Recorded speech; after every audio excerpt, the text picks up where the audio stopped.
তারপরে আসুন, এখন আমাদের সমাজে বালা মুসিবত খুব না, হ্যাঁ, মুসিবতের মধ্যে তো সিহাসিত তিরমিজির হাদিস শুনুন, সমাজ সংস্কারমূলক হাদিস। রাসূল আকরাম সাল্লাল্লাহু আলাইহি ওয়াসাল্লাম বলছেন, ইযা ফাআলাত উম্মতি 15 খাসলাতান হাল্লা বিহাল বালা। যখন আমাদের সমাজের মানুষ এই 15টা অপকর্মের সঙ্গে যুক্ত হবে, আসমান থেকে বালার দরওয়াজা খুলে দেওয়া হবে। জিজ্ঞাসা হলো, হুজুর এগুলো কি? বলছে, ইযা কানাল মাগনামু দুআলা ওয়াল আমানাতু মাগনামা ওয়াজ যাকাতু মাগরামা ওয়া আতাআ আর-রাজুলু যাওজাতাহু ওয়া আক্কা উম্মাহু বাররা সাদিকাহু জাফা আবাহু ওয়ারতাফাতিল আসওয়াতু ফিল মাসাজিদ ওয়া শুরিবাতিল খুমুর ওয়া লুবিসাল হারির ওয়াত্তাখাযাতিল কিনাত ওয়াল মাআজিব। লম্বা চওড়া হাদিস শুনেন কি বলছেন রাসূল। যখন সমাজে আমানতে খেয়ানত হবে, আসমান থেকে বালার দরওয়াজা খুলে দেওয়া। এখন হচ্ছে না? হচ্ছে না? হচ্ছে তো, আমানতে খেয়ানত হচ্ছে। তারপরে গরিব মিসকিনের হককে যখন নিজেরা নিজেদের প্রাইভেট প্রপার্টি মনে করে খেতে আরম্ভ করবে, তখন আসমান থেকে বালার দরওয়াজা খুলে দেওয়া। কি হচ্ছে না সমাজে? কোরআনের হুকুম হচ্ছে আস-সারিকু ওয়াস-সারিকাতু ফাকতাউ আইদিয়াহুমা, চোর চুরনির হাত কেটে দাও, এটা ইসলামের নিয়ম। এই আইন যদি ভারতে আধ ঘন্টার জন্য চালু করা হয়, 90% নেতার হাত আর থাকবে না, সব কাটা পড়ে যাবে, যা অবস্থা এখন। হ্যাঁ, তারপরে 3 নাম্বার কি? ওয়াজ যাকাতু মাগরামা, যাকাত সমাজে জুরমানার মাল হয়ে যাবে। জরিমানা হয় না? জরিমানা দেওয়ার সময় মুখের অবস্থা কেমন থাকে? হাসি না বাংলা পাঁচ? বাংলা পাঁচ। একটা লোক ট্রেন থেকে নেমেছে, পকেটে টিকিট নেই, সামনে টিটি বলছে আসসালামু আলাইকুম। লোকটা কি বলবে? স্যার আজকে টিকিট কাটতে পারিনি। ওয়া আলাইকুম আসসালাম। এই উত্তরটা কিন্তু আগে আসবে, নয়তো সালামের পরে ধরবে সরাসরি। তো হাদিসে রাসূল বলছেন, যখন সমাজের আলেম হাফেজ কারি মুফতিরা বড় বড় ধনী লোককে যাকাতের কথা বলবে, তো তাদের চেহারাগুলো কেমন হয়ে যাবে? তা বলছে যেমন টিকিট ছাড়া প্যাসেঞ্জারের চেহারা টিটির সামনে হয়ে যায়, আলেমকে দেখতে পেলে ধনীদের চেহারা ওই রকম হয়ে যায়। কি হচ্ছে না এখন? তারপরে এবার হাদিস নেন আর কান খুলে শুনুন। ওয়া আতাআ আর-রাজুলু যাওজাতাহু ওয়া আক্কা উম্মাহু, এই সমাজের যুবকরা যখন স্ত্রীর মোহাব্বতে মাকে ধাক্কা মারবে, সেই সময় আসমান থেকে বালার দরওয়াজা খুলে দেওয়া হবে। এ ভালো ছেলে আছে না নেই এই অঞ্চলে?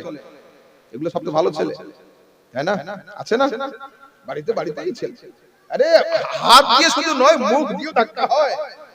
হাত দিয়ে ধাক্কার নাম ধাক্কা নয়, মুখ দিয়েও ধাক্কা মারা যায়। সেই জন্য তো আল্লাহ তাবারক ওয়া তাআলা কোরআনে কারীমে কি বলেছেন? ফালা তাকুল লাহুমা উফিন, উফ বলা যাবে না। তারপরে বাররা সাদিকাহু ওয়া জাফা আবাহু, সমাজের যুবকরা যখন বন্ধুদেরকে সন্তুষ্ট রাখার জন্য আব্বুর সঙ্গে উঁচু আওয়াজে ঝগড়া করবে, আসমান থেকে বালার দরওয়াজা খুলে দেওয়া হলো। তারপরে ওয়ারতাফাতিল আসওয়াতু ফিল মাসাজিদ, মসজিদে যখন উঁচু আওয়াজে ঝগড়া হবে, আসমান থেকে বালার দরওয়াজা খুলে দেওয়া হবে। এখন মসজিদে উঁচু আওয়াজে ঝগড়া দূরের কথা, মসজিদে হাতাহাতি পর্যন্ত শুরু হয়ে গিয়েছে। তো বলুন। তারপরে শুরিবাতিল খুমুর, সমাজের যুবকরা যখন বেশি বেশি করে মদ পান করবে, আসমান থেকে বালার দরওয়াজা খুলে দেওয়া হবে।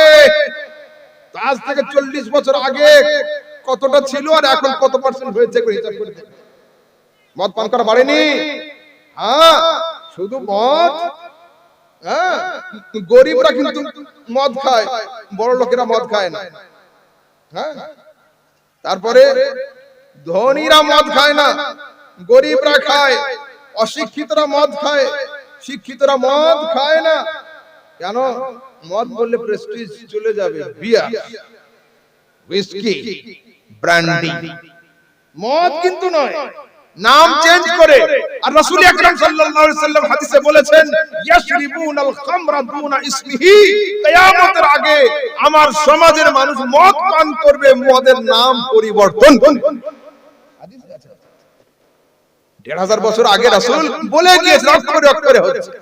তারপরে লুবেসাল হারির, হারির মানে রেশমের কাপড়, রেশম পুরুষদের জন্য। বুখারীর হাদিসে রাসূল রেশম আর সোনা পরা হারাম করে দিয়েছেন, অথচ এখন বড় বড় ধনী বাড়ির লোকেরা শপিং মলে গিয়ে রেশমি কাপড় কিনে আনছে নিজেদের জন্য। রাসূল কি বলেছেন যে কিয়ামতের আগে রেশমের কাপড় পরিধান হবে। তারপরে আর যখন রাস্তার ধারে ধারে যুবক যুবতীরা ছোট প্যান্ডেল তৈরি করে অবাধে ডান্স করবে, নাচবে, আসমান থেকে বালার দরওয়াজা খুলে দেওয়া হচ্ছে না, হচ্ছে না সমাজে হচ্ছে। তারপরে যুবক শোনো, এখন আমাদের সমাজে ফ্রেন্ডশিপ খুব চলছে। যার তার সঙ্গে হাত মিলিয়ে can we make a good friendship. বাপ রে, গুড ফ্রেন্ডশিপ, গুড ফ্রেন্ডশিপ কাকে বলে? ফ্রেন্ডশিপ আপনি আপনার ইচ্ছা মতো বন্ধুত্ব করতে পারবেন না। রাসূলকে জিজ্ঞাসা করছি, ইয়া রাসূলুল্লাহ আইয়ু জুলসাইনা খায়রুন, কোন সংস্পর্শ উত্তম, কোন বৈঠক উত্তম, কোন সঙ্গী উত্তম? রাসূল বলছেন মান যাক্কারাকুমুল্লাহু রুয়াতুহু, আরে সেই হলো তোমার প্রকৃত দোস্ত, যার দিকে তাকালে খোদা ইয়াদ আসবে। দোস্ত হলো সেই যাকে দেখলে খোদা ইয়াদ আসবে। এখন তো দোস্ত দেখলে সঙ্গে সঙ্গে সিনেমা হল ইয়াদ আসে, খোদা ইয়াদ আসা দোস্ত খুব কমে গেছে সমাজ। সেদিন দেখছি গাড়িতে আস্তে আস্তে ড্রাইভার বলল রাতে বেলা হুজুর একটু একজনের ওয়াজ চালাবো। আমি চালাও। বর্ধমানের শওকত সাহেব, ইয়াসিন সাহেবের আব্বা, তুমি নিজে মুখে সাক্ষী দিচ্ছে যে আমি এক এক দিনে একই ফিল্ম 3 বার করে দেখেছি। 6টা থেকে 9টা, 9টা থেকে 12টা, 12টা থেকে 3টা। আল্লাহ পাকের শুকরিয়া, জীবনে কোনোদিন ফিল্মের সেন্টারের মুখ কেন চৌকাঠ পর্যন্ত আমাকে দেখায়নি। মিজানুর রহমান আজহারীর নামে সার্চ করে দেখো, ইউটিউব আর ফেসবুকে মিজানুর রহমান আজহারীর হালাল গানের কালেকশন, পুরাতন সিনেমার গান সবগুলো গেয়েছে। তারপরে 12 থেকে 14টা, প্রত্যেকটাকে রিল করে ওরা দেখিয়ে দিয়েছে। আলহামদুলিল্লাহ, সুন্নি মৌলবীদের পুরো লাইফের ওয়াজকে চ্যালেঞ্জ করলাম, আমাদের পুরো জীবনের ওয়াজকে এক পাল্লায় রাখো। 12টা গান কেন, একটা গানের কোন ছন্দ যদি খুঁজে পাও তো দেখিয়ে দিও। মৌলভী আহমদ রাজা মঞ্চে আছা ছেড়ে দেবে, এত সহজ নয়। সুন্নিরা গুনাহগার হতে পারে, বেয়াদব গুস্তাখ হতে পারে না। পাপ থাকতে পারে, মানুষ মাত্রই পাপ থাকবে। তারপরে আসুন, ওয়াজাদা ফি ইলমিকুম মানতিকুহু, বন্ধু সেই হবে যার সঙ্গে গল্প করলে ইলম বাড়বে, যার সঙ্গে আলোচনা করলে জ্ঞান বৃদ্ধি পাবে, সেই হলো তোমার প্রকৃত দোস্ত। আর বন্ধু সেই হবে যার ওঠা, যার চলা, যার খাওয়া, যার বসা সবগুলোর দিকে ফলো করলে আখিরাতের ভয় অন্তরে তৈরি হবে। এই তিনটে কোয়ালিটি যার মধ্যে থাকবে সেই হলো তোমার প্রকৃত দোস্ত, প্রকৃত বন্ধু। ও পৃথিবীর মানুষ, একটা হাদিস দেন, রাসূল আকরাম সাল্লাল্লাহু তাআলা আলাইহি ওয়াসাল্লাম, রাসূল আকরাম সাল্লাল্লাহু তাআলা আলাইহি ওয়াসাল্লাম বলেন, লা তাযুলু কদামা ইবনে আদম ইয়াউমাল কিয়ামাতি হাত্তা ইউসালা আন খামসিন, কিয়ামতের দিনে এই 5টা প্রশ্নের উত্তর যতক্ষণ দিতে না পারবে, আদমের কোন আওলাদ একটা ধাপ পা উঁচু করে যেতে পারবে না। কটা? 5টা। কি কি? আন উমরিহি ফিমা আফনাহু, আপনাদের আমাদের জীবন সম্পর্কে জিজ্ঞাসা হবে, আমরা আমাদের জীবনকে কোন কাজে লাগিয়েছি। আন শাবাবিহি ফিমা আবলাহু, তোমাদের যৌবন সম্পর্কে জিজ্ঞাসা হবে, জওয়ানিটা কোন কাজে ক্ষয় করেছিলে। আন মালিহি মিন আইনা ইকতাসাবাহু, আপনাদের আমাদের ধন সম্পদ সম্পর্কে জিজ্ঞাসা হবে, কোন জায়গা থেকে আমরা উপার্জন করেছিলাম। ওয়ামিন আইনা আনফাকাহু, আর কোন জায়গাতে উপার্জন করা ধন সম্পদ আমরা খরচ করেছিলাম। ওয়া মাযা আমিলা ফিমা আলামা, আর আলেমদের মুখ থেকে, জ্ঞানীদের মুখ থেকে, বুজুর্গদের মুখ থেকে যা যা শুনেছিলে তার উপরে তুমি আমল করেছিলে কি না। এই পাঁচটা প্রশ্নের উত্তর যতক্ষণ দিতে না পারবে ততক্ষণ পর্যন্ত কিয়ামতের দিনে একটা ধাপ চলা সম্ভব হবে না।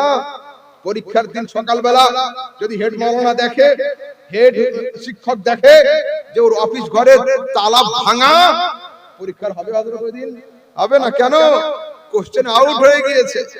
ইন্টারভিউর আগের দিন যদি গাড়ি অ্যাক্সিডেন্ট হয়ে গিয়ে তালা ফালা ভেঙে যায়, বলবে কোশ্চেন লিক হয়ে গিয়েছে, এই কোশ্চেনে পরীক্ষা আর হবে না। কিন্তু তোমাদের রাসূল কত দয়ার, কত মায়ার, ১৫০০ বছর আগে কবরে কটা প্রশ্ন হবে, কি কি হবে তা জানিয়ে দিয়েছেন। কিয়ামতের দিনে প্রথমে কোন কোন প্রশ্ন হবে সেটাও জানিয়ে দিয়েছেন। আর কোনটা পাঁচটা কম্পালসরি প্রশ্নের উত্তর না দিতে পারলে একটা ধাপ উঁচু করা যাবে না সেটা পর্যন্ত জানিয়ে দিয়েছেন। এরপরে যদি আমরা প্রস্তুতি না নিতে পারি, তৈরি না হতে পারি, এটা আমাদের ব্যাড লাক, এটা আমাদের দুর্ভাগ্য। দুরূদ শরীফ আচ্ছা, মাওলানা মুহাম্মদ ওয়া আলা আলিহি